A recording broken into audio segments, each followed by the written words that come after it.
Όχι, κύριε. Όχι. Όχι, δεν σας το Όχι. Καθόλου μάλλον. Όχι, κύριε Καπερνάρο. Έχετε το λόγο, κύριε Βορίδη. Ευχαριστώ, κυρία Πρόεδρε.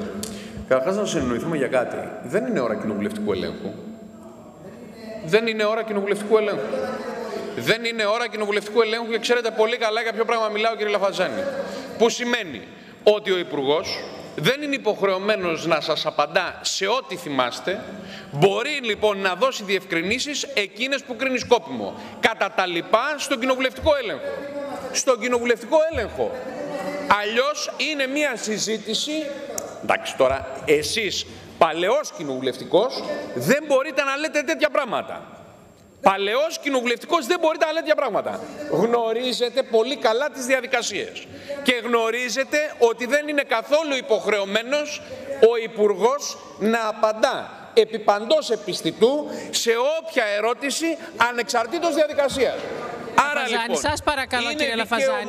Είναι δικαίωμα κύριε Λαφαζάνη, πρώτα απ' όλα δεν καταγράφονται αυτά που λέτε. Είναι δικαίωμα του Υπουργού να επιλέγει μέσα σε μια οργανωμένη συζήτηση, έτσι όπως είναι όλες οι συζητήσεις εντός του Κοινοβουλίου, σε ποιες ερωτήσεις που τίθεται παρεπιπτόντος θέλει να απαντήσει ή όχι. Κατά τα λοιπά, τα δικαιώματά σας τα έχετε, προβλέπονται από τον κανονισμό. Θα τα ασκήσετε εκεί όμως και με τον προβλεπόμενο τρόπο. Πάμε όμως παραπέρα. Εγώ θα επανέλθω στο περίφημο ζήτημα των καταθέσεων. Με συγχωρείτε πολύ. Με συγχωρείτε πολύ. Υπάρχει μία διάχυση πληροφορίας περί κουρέματος καταθέσεων. Και από χθες τι ακούω, γιατί από χθες μαζεύεται ο τραχανάς, ότι υπάρχουν κάποια δημοσιεύματα εφημερίδων τα οποία λένε ότι κάποια χρονική στιγμή, αν τυχόν στο μέλλον ανακύψει ζήτημα με το τραπεζικό σύστημα, μπορεί να υπάρξει διαφορετική μεθοδολογία, δηλαδή να πληρωθεί η ανακεφαλαιοποίηση καταρχήν από τους μετόχους, εν συνεχεία από τους κατόχους ομολόγων, εν συνεχεία από τους μεγαλοκαταθέτες, δηλαδή να γίνει bail-in.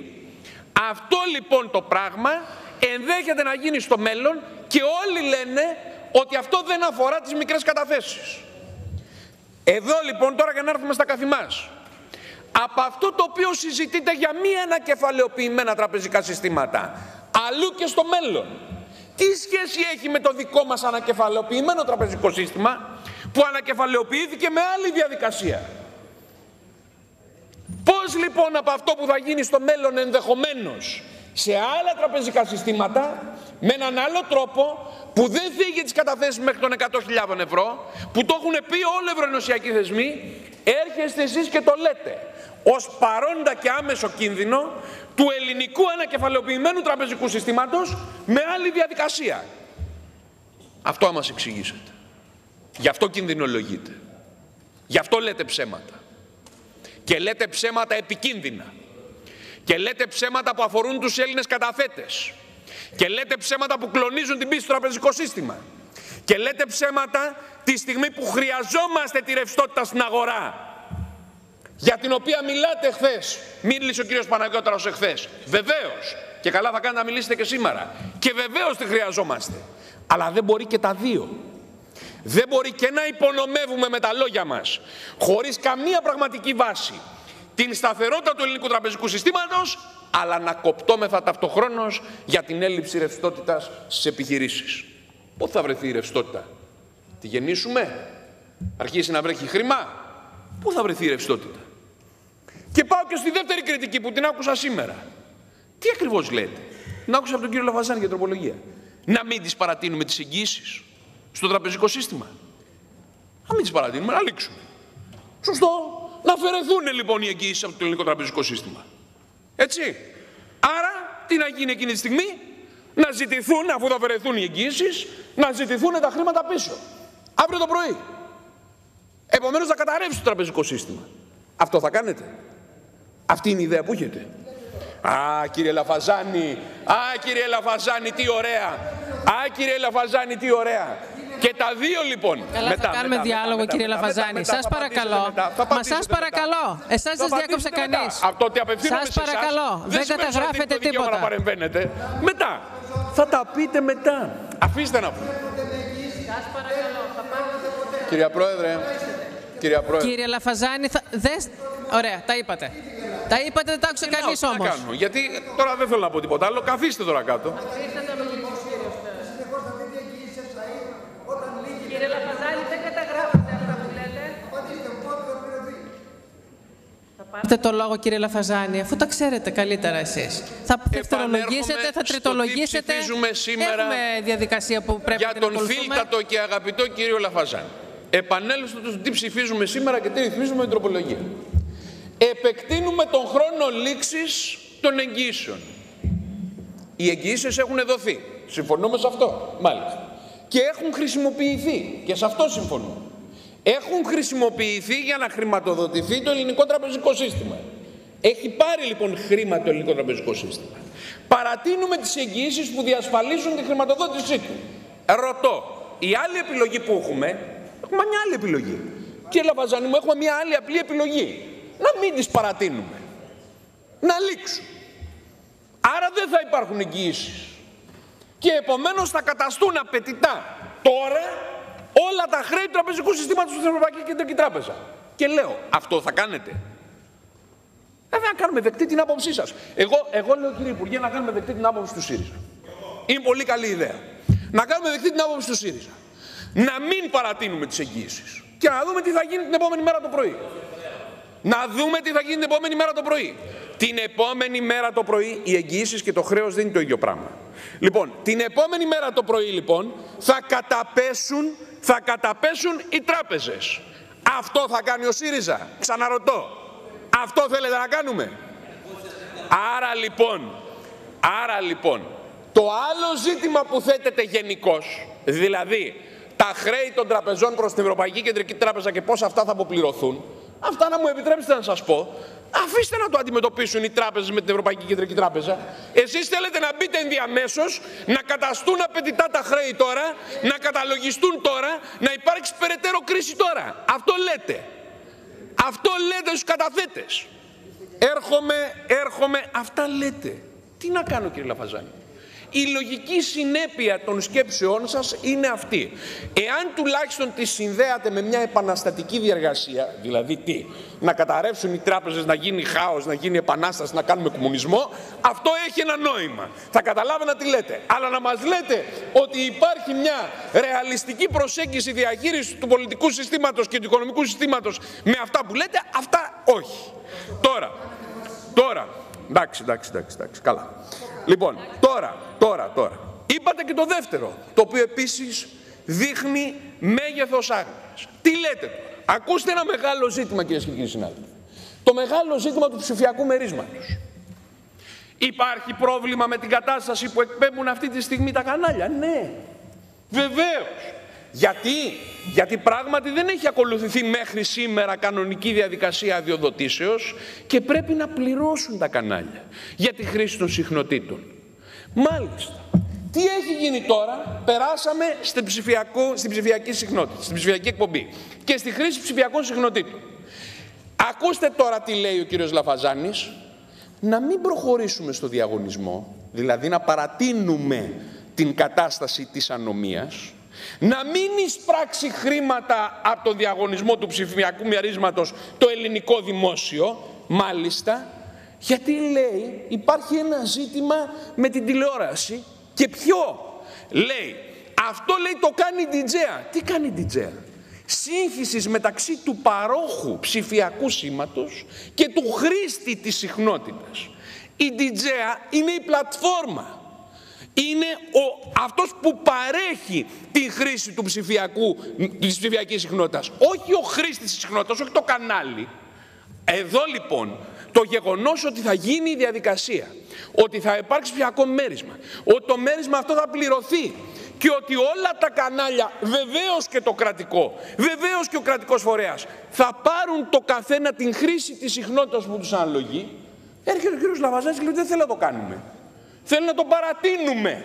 Γιατί να το παρατείνουμε? Και εν πάση περιπτώσει, αν υπάρχουν τεχνικοί λόγοι, αυτό να το δει κανείς. Αλλά εδώ πολιτικά η Βουλή, ακούστε κάτι, πολιτικά η Βουλή αντί να λέει επίσπευση της διαδικασίας, να πάρουμε τα περισσότερα δυνατά χρήματα, να τελειώνουμε με την κατάσταση της παρανομίας και της εκκρεμότητας των καναλιών, πολιτικά λέω η Βουλή σε τι παρωθεί την κυβέρνηση, να το κάνει αργά ή να το κάνει γρήγορα, να αναβάλει, να καθυστερήσει ή επιτέλους να τελειώνουμε άρτια βεβαίως και ολοκληρωμένα όσο πιο γρήγορα γίνεται. Τι από τα δύο? Γιατί εγώ σας λέω ότι είναι κεντρικό ζήτημα το να τελειώνουμε με τη διαδικασία των συγχνοτήτων και με το ψηφιακό μέρισμα. Είναι από τα πολύ μεγάλα ζητήματα, αναπτυξιακό κεντρικό θέμα, και παρεπιπτόντος συνδέεται και με άλλα ζητήματα διεκδίκησης του ψηφιακού μερίσματος, το οποίο εάν δεν αξιοποιηθεί σε τακτό χρόνο υπάρχει κίνδυνος απώλειάς του, γιατί το μέρισμα και τις συχνότητες το διεκδικούν διεθνείς παίκτες και διεθνείς φορείς. Αν δεν το χρησιμοποιήσει σε συγκεκριμένο χρόνο θα χαθεί για τον τόπο.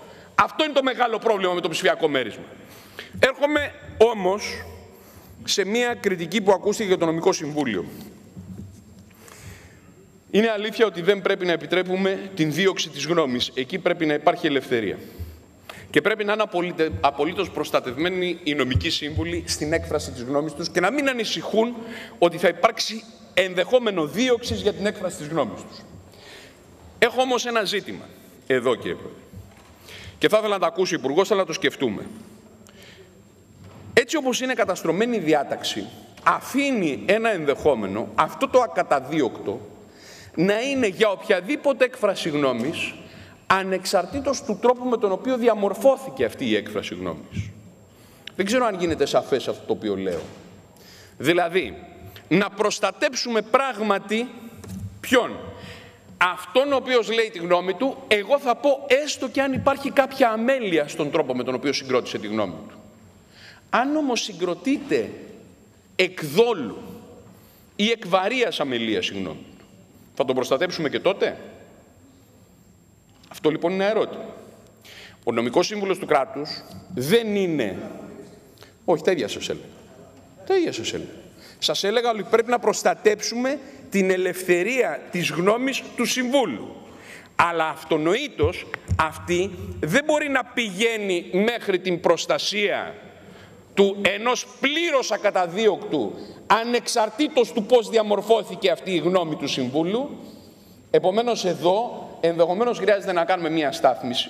Θα έλεγα ότι μπορούν να αποτελέσουν καθοδήγησή μας οι διατάξεις περί κακοδικίας που ισχύουν για τους δικαστές, γιατί αυτές μπορούν να τύχουν μιας αναλογικής εφαρμογής, που ακριβώς προστατεύουν τον δικαστή κατά τη δικαστική του απόφαση, γιατί αλλιώς, όπως αντιλαμβάνεστε, κάθε δυσαρεστημένος από μια δικαστική απόφαση θα πήγαινε να κάνει μια μήνυση στο δικαστή και ο δικαστής θα παίρνει και τη ζωή του στο δικαστήριο. Προστατεύεται λοιπόν ο δικαστής για την απόφαση του τη δικαστική, να προστατεύεται ο νομικός σύμβουλος του κράτους για την απόφαση του δικαστική, όχι όμως όταν αυτή η απόφαση έχει, ας το πω, κίνητρα άλλα. Έτσι, κίνητρα άλλα. Ακόμα και εγώ λέω και για την αμέλεια του να προστατευτεί. Για την αμέλεια του έκανε λάθος τη γνώμη. Δεν διάβασε ένα νόμο, δεν το διάβασε καλά. Έκανε λάθος, να το προστατέψουμε και εκεί. Τώρα το ζήτημα το θα βάλουμε μέσα τη βαριά αμέλεια ή όχι. Πάντως σίγουρα το δόλο δεν μπορούμε να τον βάλουμε μέσα. Νομίζω ότι εκεί μπορούμε να βάλουμε ένα όριο στη διάταξη αυτή που να κάνει πιο σταθμισμένη, ας το πω, την προστασία στο συγκεκριμένο θέμα. Θεωρώ πολύ θετικό το ότι αφαιρέθηκε το ζήτημα των 70 χρόνων.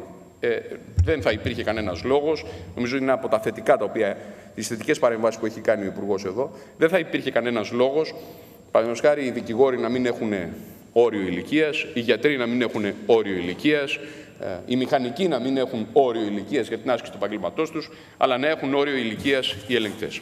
Τελειώνω. Ο κ. Λαφαζάνης βρίσκεται ακόμα μία φορά σε σύγχυση σε ό,τι αφορά και ο ΣΥΡΙΖΑ, γιατί δεν νομίζω ότι είναι προσωπικές απόψεις του κ. Λαφαζάνη, είμαι βέβαιος ότι απηχούν το σύνολο του ΣΥΡΙΖΑ, βρίσκεται σε σύγχυση σε ό,τι αφορά το τι ρυθμίζεται με την έννοια των εντεταλμένων ελεγκτών. Λέει, είναι ιδιώτες οι εντεταλμένοι ελεγκτές. Ευτυχώς, διότι ακριβώς όλο το σύστημα των ελεγκτών στηρίζεται σε μία δέσμη διατάξεων, δεν είναι αυτή μόνο, είναι όλο το σύστημα των λογιστικών ελέγχων, σε μία δέσμη διατάξεων που έχουν μεταφέρει βαρύτατες ευθύνες στους ιδιώτες ελεγκτές. Και λειτουργεί θαυμάσια. Και λειτουργεί εξαιρετικά. Και λειτουργεί αποτελεσματικά. Και έχουν βελτιωθεί και τα επίπεδα των ελέγχων, έχει βελτιωθεί η λειτουργία των επιχειρήσεων, έχουν αποτελέσει όλες αυτές οι διεργασίες επιβοηθητικές ενέργειες και πράξεις για τον έλεγχο που κάνει η δημόσια διοίκηση και τη δουλειά την οποία κάνουν οι εφοριακοί, και ευτυχώς υπάρχει αυτό το σύστημα. Επομένως, κανένα ζήτημα αρχής δεν υπάρχει ως προς τον τρόπο λειτουργίας. Η σύγκρουση συμφερόντων που θα μπορούσε να είναι μία αντίρρηση, πράγματι προβλέπεται στον νόμο, εξαιρείται και αποτελεί κόλλημα για τον τρόπο με τον οποίο ασκεί το έλεγχος. Θεωρώ λοιπόν εδώ